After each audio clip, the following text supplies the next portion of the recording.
écoutez Europe 1, il est 8h18. L'interview politique d'Europe 1. Ce matin, je reçois Pierre Moscovici, commissaire européen aux affaires économiques. Bonjour. Bonjour. Vous êtes sans doute l'un des mieux placés aujourd'hui pour répondre à cette question de plus en plus brûlante. La crise agricole en France va-t-elle se transformer en crise européenne? Des barrages aux frontières ces derniers jours, érigés par des éleveurs français du côté de l'Allemagne et même de l'Espagne. Que répondre à ces agriculteurs qui s'en prennent aux importations? D'abord qu'on les comprend, que la détresse des éleveurs notamment est une détresse qu'il faut écouter et à laquelle il faut répondre. C'est-à-dire ce à quoi le gouvernement français s'emploie avec les mesures d'urgence qui ont été prises la semaine dernière. Ça ne les a pas calmés pour l'instant. La Commission européenne, de son côté, quel est son rôle?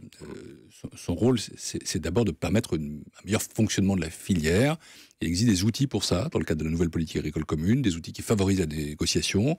Par ailleurs, sera mis en place dès la rentrée un forum de haut niveau pour favoriser une meilleure organisation de la filière de la distribution, présidée par la commissaire Bieńkowska, chargée du marché intérieur, et par le commissaire Hogan, chargé de l'agriculture. Et puis, il y a les mécanismes de la PAC eux-mêmes qui sont disponibles. Et pour l'instant, ils ne sont pas nécessaires parce que le problème n'est pas tant un problème de prix qu'un problème de répartition et d'organisation sur la filière. Mais vous évoquiez les barrages, qu'il soit clair aussi que la Commission est responsable de la libre circulation dans le marché intérieur. Elle est remise en cause. Et qu'elle demande évidemment aux autorités françaises de faire en sorte qu'elle soit garantie. Mais le mieux, c'est le dialogue. Et puis vous savez enfin qu'à la demande du gouvernement français, il y aura le 7 septembre un conseil agricole auquel, bien sûr, la Commission participera avec mon collègue Phil Hogan. Ce n'est pas un peu tard, on est au mois de juillet, et là, ce n'est qu'au mois de septembre, et donc les éleveurs annoncent une guérilla tout l'été. Il faut de la responsabilité de tous dans cette filière, je dis bien de tous, mais il faut qu'elle soit mieux organisée pour aller jusqu'au consommateur, pour une raison très simple, c'est parce qu'il est légitime, il est normal que les éleveurs puissent vivre de ce travail difficile et passionnant qu'est le travail d'agriculteur. Oui. Les producteurs de lait allemand, par exemple, ont appelé aussi la Commission européenne pour demander si le plan de préférence pour les produits français, qu'on a évoqué la semaine dernière avec le gouvernement, n'était pas un boycott indirect finalement des produits allemands ou autres européens. Ça peut devenir une guerre commerciale au sein de l'Europe? Pour l'instant, nous n'avons pas reçu le plan français, il n'a pas été notifié, la Commission ne l'a pas examiné en tant que tel. Mais encore une fois, je crois qu'il faut revenir à l'essentiel. Je ne suis pas le commissaire. Ça, c'est une question je ne suis pas le commissaire à l'agriculture. Oui. Mais il est très important de comprendre que cette filière doit être mieux organisée par l'autorégulation, par la régulation, par le dialogue, et que la Commission est disponible pour y participer. Et est-ce qu'il y a eu un déficit de la part quand même de la Commission sur la politique agricole commune? Ce n'est pas, encore une fois, un problème de politique agricole commune pour l'essentiel. Oui.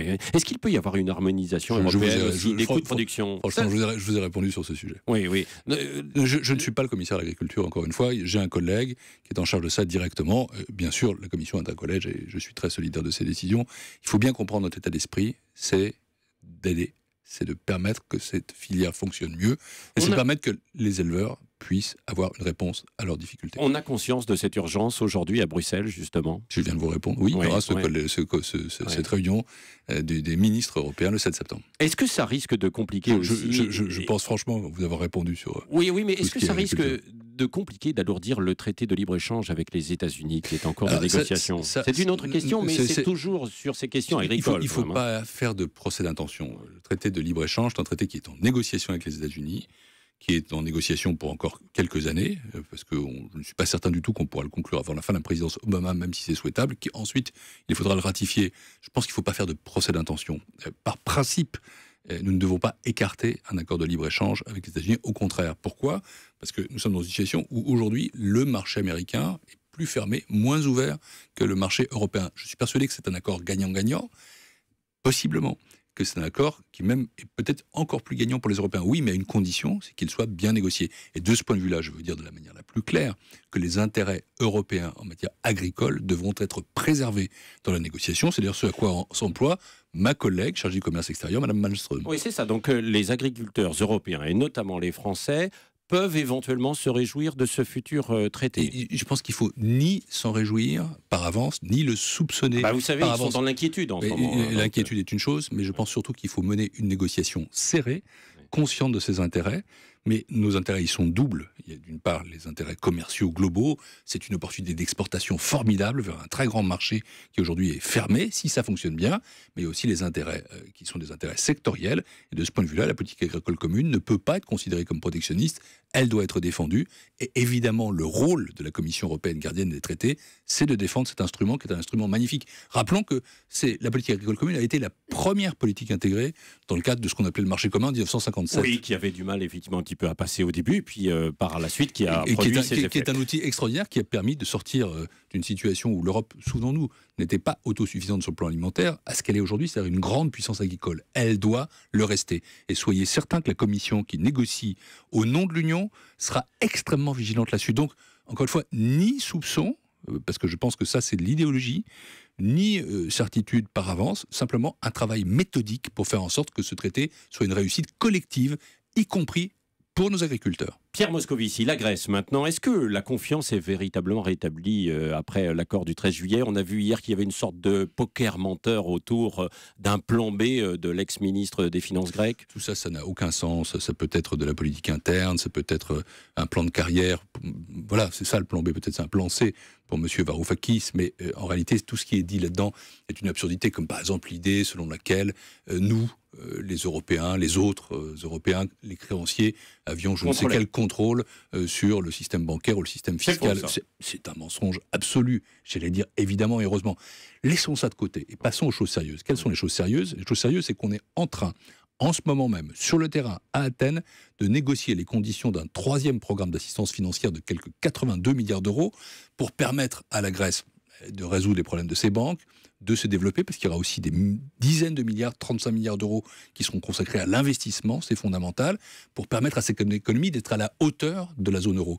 Alors évidemment, c'est difficile, parce que c'est exigeant pour les Européens, ce sont comme des sommes considérables, c'est exigeant pour la Grèce, parce qu'il faut faire des réformes, et des efforts préalables à cela. Il faut moderniser, enfin, l'économie grecque, la moderniser. Alors la négociation, elle se déroule dans de bonnes conditions, maintenant de coopération, vous parlez de confiance. Oui, le Grexit est derrière nous, et on travaille ensemble. Mais pour aller au bout de la confiance, il faut parvenir à cet échange qui soit réforme, contre-programme, et puis ultérieurement, nous traiterons aussi la question de la dette.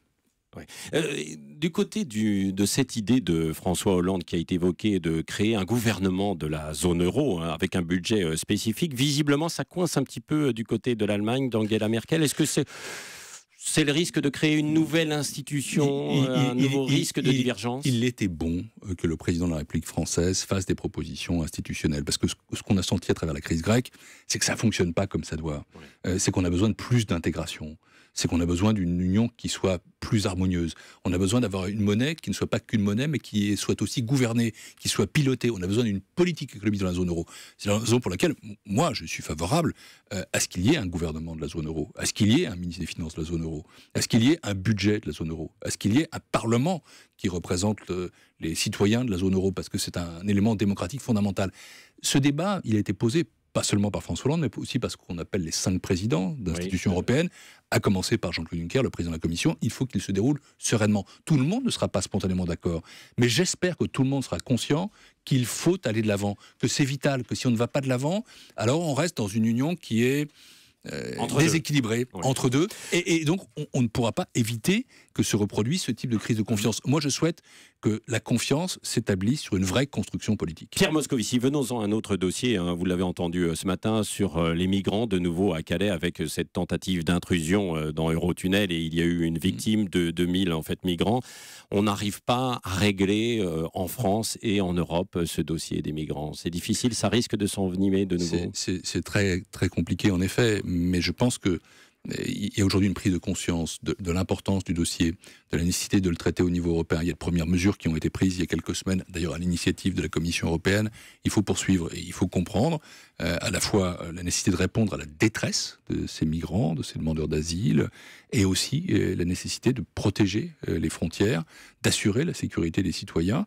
Et de ce point de vue-là, la coopération entre les gouvernements nationaux, à commencer par le gouvernement français et Bernard Cazeneuve, qui est un ministre de l'Intérieur extrêmement solide, et cette coopération entre les États et la Commission est indispensable. Je souhaite qu'on aille plus loin. Nous n'avons pas encore défini complètement la politique des migrations commune que nous voulons. Nous faisons des pas, mais il faut aller plus vite et plus loin. Un dernier mot, Pierre Moscovici. Ça fait 9 mois maintenant que vous êtes à Bruxelles, effectivement, la Commission européenne. Quel regard vous avez sur la France et la politique en France, et notamment, par exemple, alors de cette affaire du Front National? Vous êtes encore le regard braqué sur ces affaires politiques? Je suis un citoyen français, je suis un responsable politique français. J'ai pas abandonné mes convictions. J'ai encore une carte de parti, mais je ne participe plus à la vie politique française.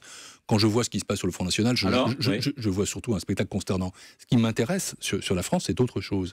C'est les efforts qui sont faits pour moderniser le pays, pour libérer les énergies, pour faire en sorte que la croissance soit plus forte. Vous étiez pessimiste il y a 2 ans. Et que le chômage recule. Non, j'étais ministre des Français et j'étais volontariste. Oui, mais vous étiez pessimiste, en fait. Non, on l'a vu à travers quelques documents. Jamais été. J'ai toujours pensé qu'il fallait un temps de réforme pour qu'ensuite on parvienne à en toucher les fruits. Ça vient sur le plan économique, ça vient sur le plan de la croissance, ça ne vient pas encore suffisamment sur le plan du chômage, mais j'encourage bien sûr le gouvernement de la France, le président de la République à poursuivre les efforts pour qu'on parvienne à vaincre le chômage. Ça, c'est aussi la responsabilité de chaque État de le faire. Mais oui, je pense qu'aujourd'hui, la croissance se lance de manière suffisante pour qu'on puisse espérer sur le front de l'emploi aussi une embellie. Elle ne viendra pas toute seule. Il faut pour cela des réformes, encore des réformes, des bonnes réformes pour la croissance et l'emploi. Merci Pierre Moscovici, commissaire européen aux affaires économiques, d'être venu en direct ce matin sur Europe 1.